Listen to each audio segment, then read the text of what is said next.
All right, welcome to lecture 3's SPSS video.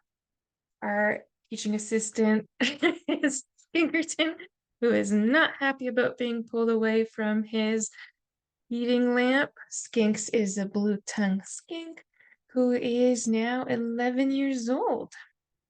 Yep, he's a middle-aged old man.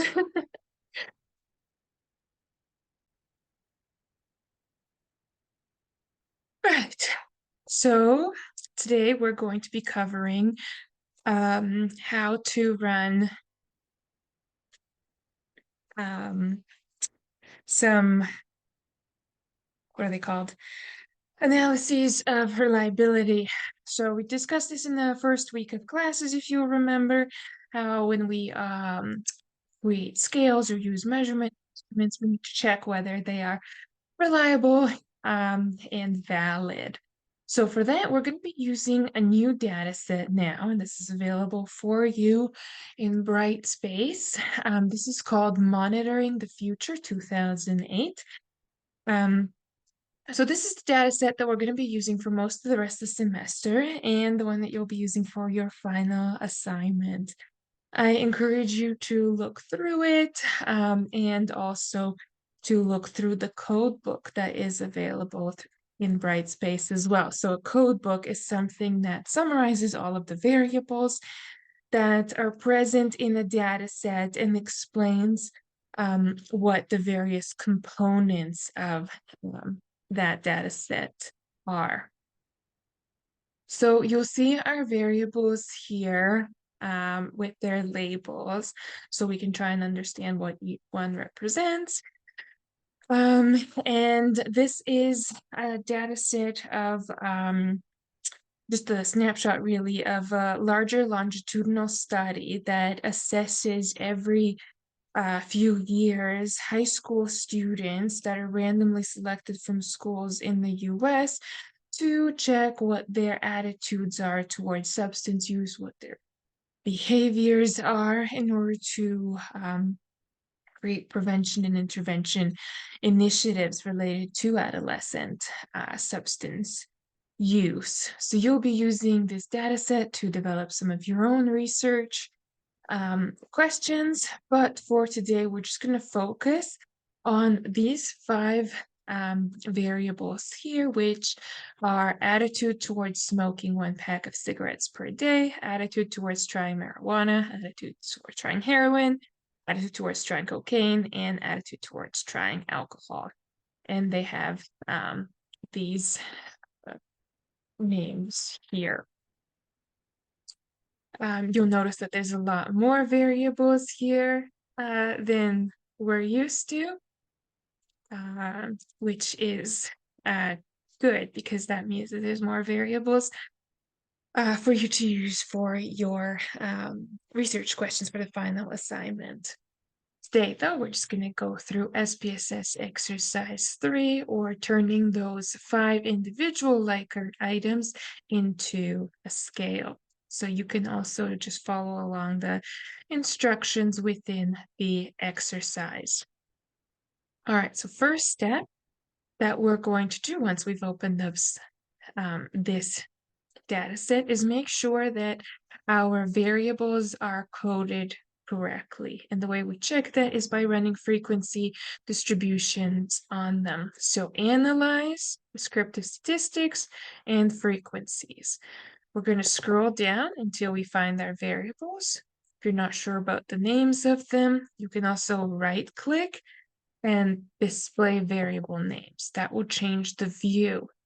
And here they are: at smoke, at weed, at heroin, at coke, at drink. These are the 5 that we want. So you can just pop them over one at a time, or you can use the shift key to select them all at once.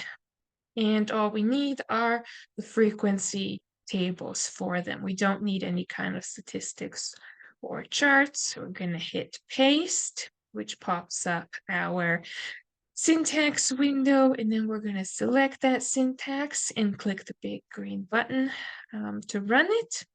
And here it is. So you can see with this first table, that we've got quite the large sample size.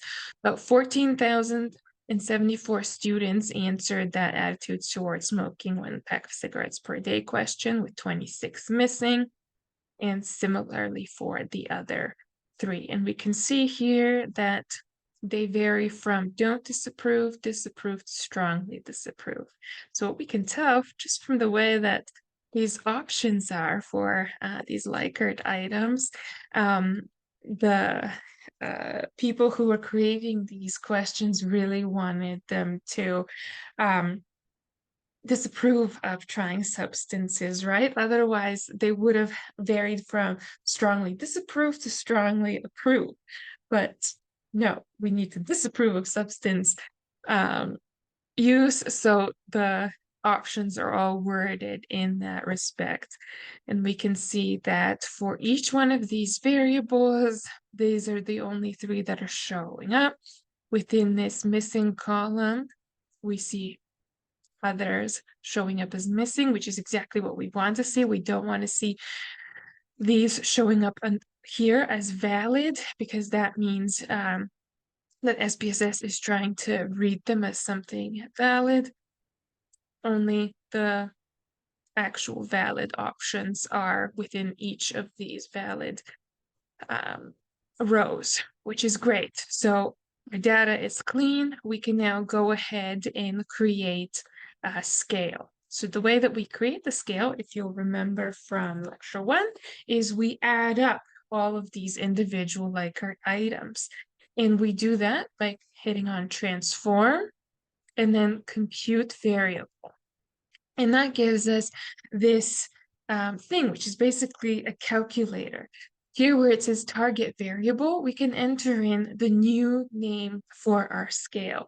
So I'll call mine attitude towards drugs. And if I click on this, type and label, I can give it that label that we see within variable view. So the longer descriptor, attitude towards substances. And I can click continue. So once it's got a name here under target variable, again, remember the rules. There can be no spaces for an SPSS variable name. You have to use underscores if you want to space 2 words apart.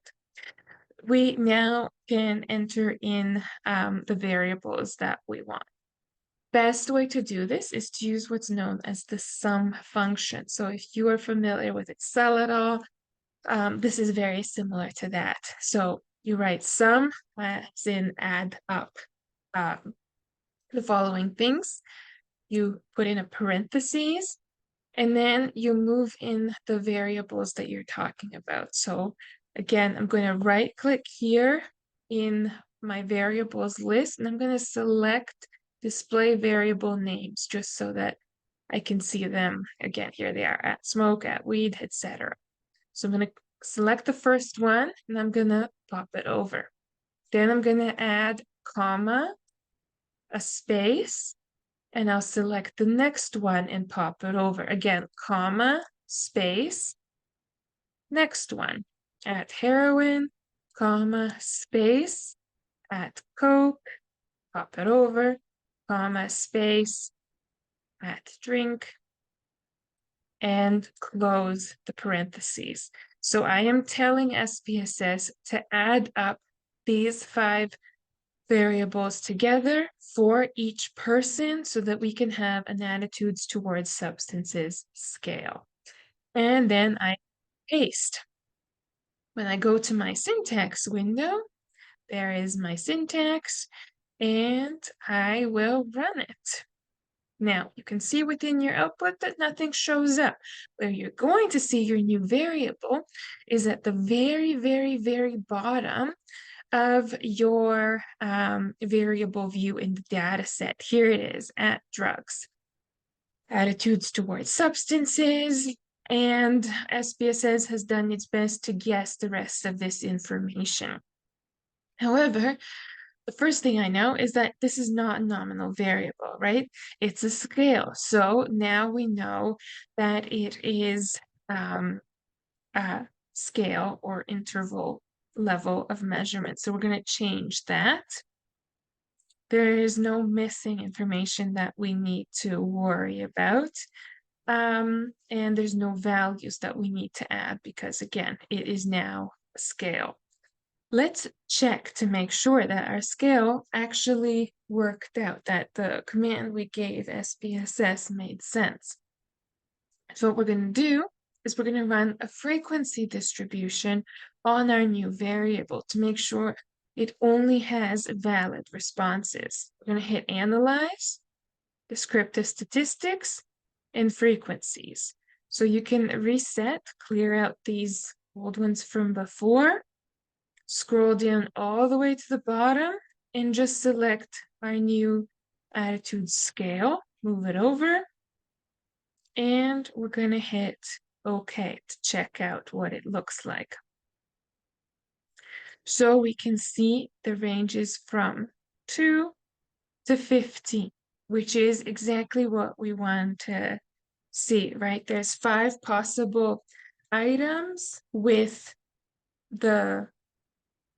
each one having 3 options of 1, 2, or 3. So 3 times 5 means 15 is the largest possible score we could have. Let's find out a little bit more about this scale, though. Does it have the internal validity and sorry, not validity, the internal reliability that we want it to have?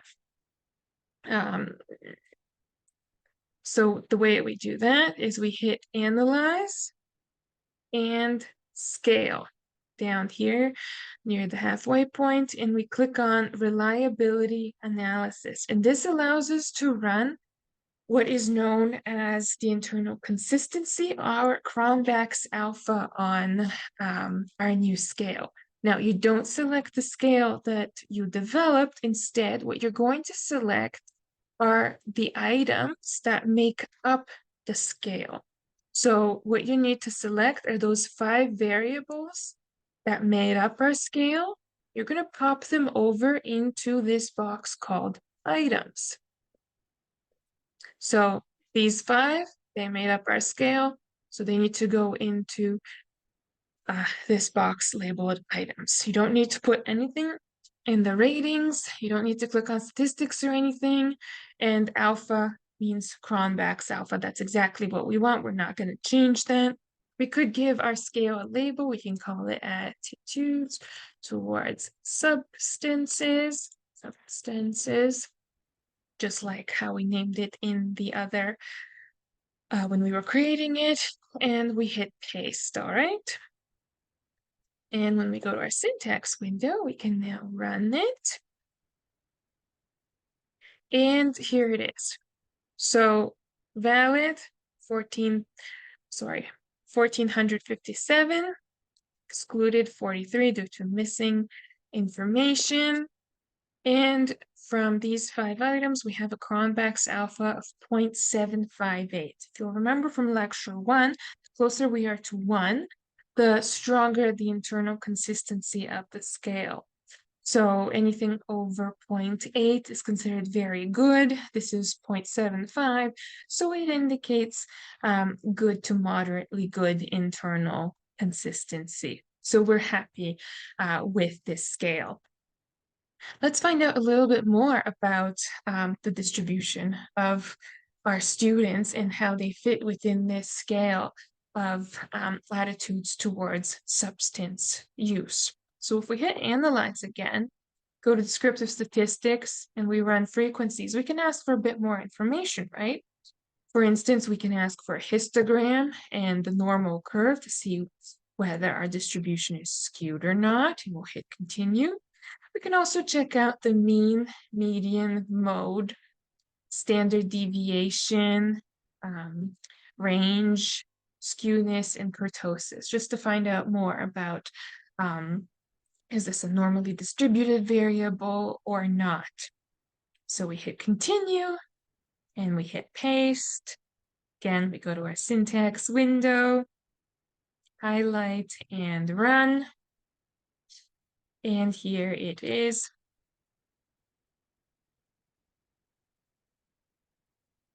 Here it is. Where is it? Why did it not run?